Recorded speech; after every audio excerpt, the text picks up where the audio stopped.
Hi, all.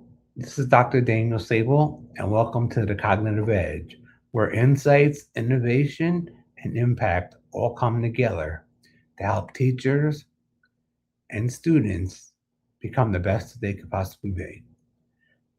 I have a special guest again with me today for time number two, and we have a wonderful topic to talk about. It's a big one, and it's something that it's happening right now. We're going to be talking about universal pre-K and how important it is. Let me first start by introducing my guest. This is my wife, Amy Sabol. She is a um, special educator. In addition to that, she's an author of a book about preservation of museum data and information sources. So she has a lot of experience, over 22 years of experience. I'll mention that she did work at a school in the city of Yonkers. That's private, but that does have children that are um, neurocognitively delayed um, to a pretty deep extent. And now she is a public educator in special education. So, my first question, Miss Amy, um, where and how and why, when you were first starting out, did you not want to ever become an educator in the small, like the pre-K and Ks? Because I know some of the districts had them, but they weren't quite as mandated as they are now, or they're going to be soon. So can you talk a little bit about that and how you went up where you were, as opposed to, was there a reason why you went into the grade you went into, or, um, you know, and can you just kind of expand on that first? Sure. So, right when I started teaching, preschool wasn't in the public schools as much. There were some districts that did offer pre-K, but there were not many like there Right, are now. I think right. there's almost every district is starting to incorporate it. Um, However, I did start my career as a preschool teacher. I did work in a special education preschool, Yeah. and I loved Yes, I it. know. And I am an extreme believer in early intervention. And I think getting student services that they need as early as possible is vital in their future success. Um, Yes. in terms of where I started when I did enter public school, my degree was at the time, I did have a degree in elementary education, and my special ed degree went from kindergarten all the way to 12th grade at the time, or preschool, I'm sorry, to 12th grade. Can I just jump in just for a second? Now Yes. they've changed that standard, right? Now you can only get K or pre-K through two. It- They've limited now the amount of grades you can teach. It's not like it used to be where we were Right, taught like we were as librarians across the whole K to 12. right. We Okay, don't so do that now now. it's just you either go after the small or the bigger kids. Yes. Okay. So I did do my student teaching in the elementary level. So all of my experience has been at the lower level, anywhere from grades K all the way up through fifth grade, which it is a vast difference because you have like the babies in fifth grade, in Mhm. kindergarten that are just starting out, and then the fifth graders, Yeah. there's a vast difference between them. I stayed in elementary because I just personally, preference wise, I just love the little ones. And again, like I said, I'm a firm believer in early intervention. And I think that goes um, not only from birth, but also in elementary school, getting these kids the services that they need early on is so important Yeah. and to Mhm. make them successful. Good. I've seen that. And so this is a little bit businessy, this question, but so we have there are budgets and we have capital funds to develop and build new schools, so to speak, or new extensions onto buildings and so forth, um, to add this new pre-K. Do you think that this is going to actually possibly next year or lead into the following year to really tighten school budgets, especially those like from the big six, like the big cities around us? Um, do you think that they're really going to struggle to come up with this capital, and it's going to really fall on the taxpayers, and hurt them to really do this expansion correctly? Or do you think that space already exists and they can just kind of run and start going? I'm not 100% positive because business is not my Right. side, as you know. Right, He right. handles all the business. I don't. Mhm. But I think in the big cities and the big six, I think preschool is included and incorporated at that level. So I don't think it's going to be that much of a stretch for them. I think it's more of the smaller towns and villages that are just starting to incorporate them, where we're seeing space is an issue, staffing could be an issue. Do you think that you'll find help from like BOCES and places like that where they'll supply educators that are at the pre-K level or and space as well, where students start at maybe a BOCES type school and then they come in, or do you think it's just going to be every district is going to have their own pre-K? Yeah, from what I see, it looks like districts are kind of housing their own pre-K. I don't know if they really need to outsource through BOCES for, staffing purposes. I Right. think they could, hire that on their own. But again, like you said, there is the budget to look at and, to make sure that they have the funds available for that. Sure. So I'm sure they'll get assistance from the state like they always do, because I believe that's probably where the big push is coming from.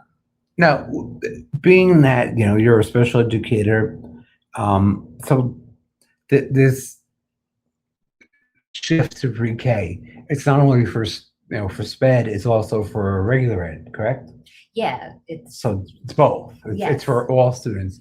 Are you seeing a lot of teachers that you know were working in elementary ed becoming excited because they actually get to work with the little ones now that pre-K is coming? Or do you find that some people are a little bit, um, you know, with change? It's very like, whoa, we don't like, people don't like change, and so do you see that change is difficult, or do you see that people are excited to go? I think people are. You're always excited about little ones, right? Like Right. I think teachers walking around the building, seeing the little kids, they're always Right. excited. They always want to say hi and wave, and the bigger kids there are also excited about it. I think the problem, though, in terms of them being able to work with them, is like the certificates, like you said before. I Right. know how it worked when I went to school back, in the ancient times, where I got pre-K to 12, but that was through special education. My elementary degree is only, I believe, K to 6. So I think you have to get a specific, um, I forget what they're An called, like extension. an extension Right. exactly Understand. True for, certification. yeah, for pre-kindergarten. I don't. I think that the state will probably grant um, teachers like yourself that without a problem, the extension, because with the regular, if you have your K to say 5 or your K to 12, they're going to give you the pre-K extension, and you may not even need the extension. I don't know, because you are going into pre-K. Um, are there curriculums developed for pre-K yet? Yeah, there are. Again, because it's not state mandated, I guess, preschool or Right. pre-kindergarten yet. I don't know how specific those state standards are for pre-kindergarten, but I know they are out there. Do you see that the teacher do you already see teachers who are going to be moving, say, next year and into the following year into the new pre-K setting? Are you starting to see, um, teachers they raising their hands saying, "Hey, I really want to do this," and they're moving from one building to another or from one classroom to another because they want to be with the little ones? I haven't seen it in the district I'm in um, yet, but I know that they are very slowly, all districts are slowly kind of introducing this concept and starting it slow, I think, because of budget reasons and to make sure it works. I know a lot of these districts are having lotteries because they're only offering like maybe one or two pre-kindergarten classes. Wow. So you have, a whole town, a whole, Right. city, and they are doing the lottery system to have your child in the public. How is this going to impact the private schools that offer the pre-K programs? I think for now they're safe because I think they're kind of they're not really. We have a dog. I think that they're not really. Sorry. That's okay. They start. I think for now, I think the private preschools are pretty safe because we're starting out slow and it's being introduced slowly into the public schools. But I do foresee in the future that there's gonna be a shift. Yeah, definitely. Um, are these students going to get busing, and is it all the same because they're really small, or how do you think that's going to look? What is like the logistics on that? Absolutely, I think they're gonna need busing for that, and I know from other districts that have preschools already that they use the mini buses, the smaller buses, and they Yeah. believe they have car seats in the bus seats, kind of for safety Wow. reasons. Yeah, That's small. Like, yeah, they're little. it's amazing. And what would an average day look like in a pre-K class? Kind So of. there's a lot of pre-readiness skills that these little ones need to know to prepare for kindergarten because everything is moving so fast paced for these kids that kindergarten now isn't what it used to be like 20 years ago. It's kids are exiting kindergarten knowing how to read, most of them, and there's a big push academically for that. So preschoolers, they need to come in now with a solid foundation. Right. They It's should like, know their alphabets, know their numbers, have Yeah. that one-to-one correspondence, be answering questions, starting to rhyme. There's so many skills to work on. I didn't learn how that until about sixth or seventh grade when Yeah, when I was going. So that was like seriously, that was like first grade when I went though. But it's we're kind of pushing back in that Yeah. earlier on, kids are being asked to know a lot more. Now you hear all the time that COVID and this and that and all these different things created a lag or created problems for students. Do you actually think that that's a fact, or do you think that it did have an effect on students, or what are you thinking about that? Or how's your feeling on that, at least? I do. I think it did have a very huge impact on kids. I think socially and emotionally, it really hit hard for a lot of them, especially the ones that were already in school. To kind of have that routine and that structure taken away from them, and the interactions every day with other friends and other peers. I think that was a big shock. And I mean, just think about those kindergarteners, like a group of 5-year-olds that started out Right. their educational career on a Zoom link. It's a lot. Like that's, definitely, I think it impacted them. Yeah. I remember when I was working, we worked through that switchover, and let me tell you, from a technology standpoint, we really we had a lot to do. Yeah. We did. We to take everybody from, um, yeah. I mean, don't get me wrong. It wasn't extremely hard, but the objective of being ready for it was another issue. Right. And so I think that now a lot of um, and I read there's an article going around in Money Magazine, one of them that educational technology actually takes value away from the classroom. And so I'm not sure if that's a lasting piece from COVID because everything was educational technology at that point when we had, and we still use systems like the Renaissance, their e-data system and their e-student system, and um, you know you had these different portals that were built and money that was spent, and now they're just kind of left there, for they really, I guess they can't collect us, but they can take up a lot of computer space.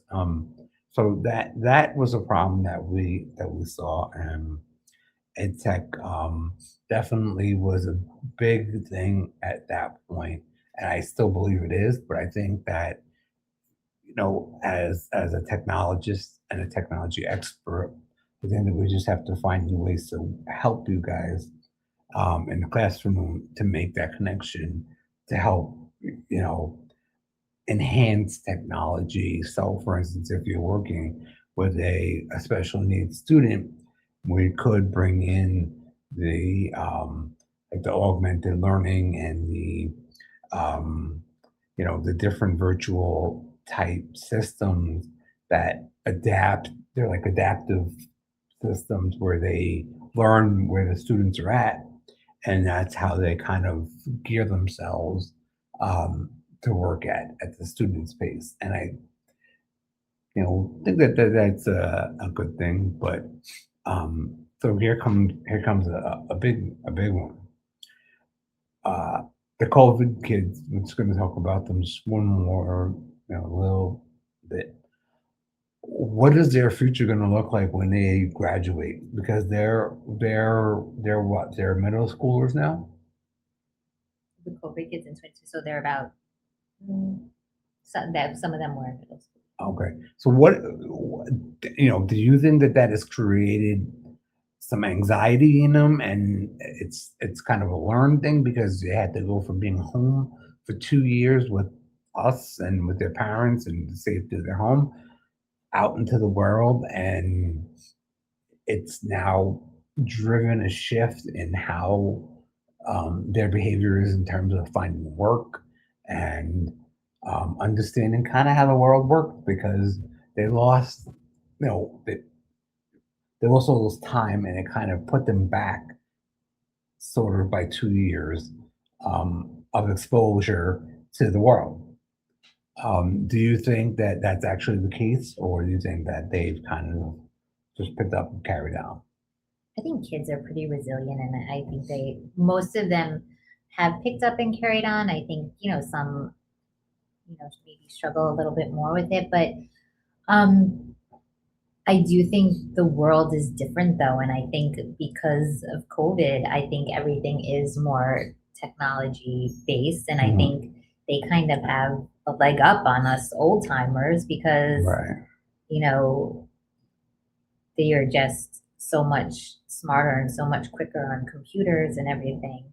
So I think they're in a good spot, educationally for that, but emotionally, I don't know. I think it's going to be hard for them. I think you know going out to a 9 to 5 job, I think is tough for some people. And, especially these kids, I don't think um, a lot of them have the work ethic to do that. I feel like It's they hard. kind of lost some of that in COVID. Yeah. Now, AI. Here we go. Uh, Pre-K kids can or any grade um, How do you feel about AI? Do you think it should be in the classroom or not? Or how do you see that? And wait, I just want to add one more thing, just as a thought. I have this idea or this theory that if you were to print out instructions, just as you would with like Chat or Claude or any of the other big large language models, and then you were able to take that information and transfer it to another skill, is that learning with AI, or is that, how do you feel about that idea um, in terms of students using AI to learn? Or do you think that it's just a complete kind of like he gives the answers and somehow needs to be blocked out of school? Um, I think it'll have a place. I don't think it's going anywhere. I think it's just Right, getting started. I think we just, with everything, it's trial and error, trying to figure out where to fit it, how to fit it. I know a student who, will go home, do their homework, not understand it, ask AI for help, right, and AI will explain it to them. If they don't understand it, they'll be like, "What do you mean?" And they could simplify it for them. right, And I think some kids learn better, that way, or have learned how to make it work for them. Instead of sitting there listening to someone, explain it in a way that doesn't make sense, AI is another right. option that can kind of maybe simplify it, or, break it down, or give an example that makes sense. I think that you need to switch into technology and be with us on our side. I love AI. I mean, Chat GPT is my best friend. So, I used to be, just so yes, everybody knows. Um, and then more my accurate answers from yeah, Chat. and then my last question and my most probably the biggest one: if you had the opportunity to teach pre-K with the fact that you're going to transfer your tenure and your seniority and all these different things with you, and it wouldn't bother them, you wouldn't have to be retenured and all.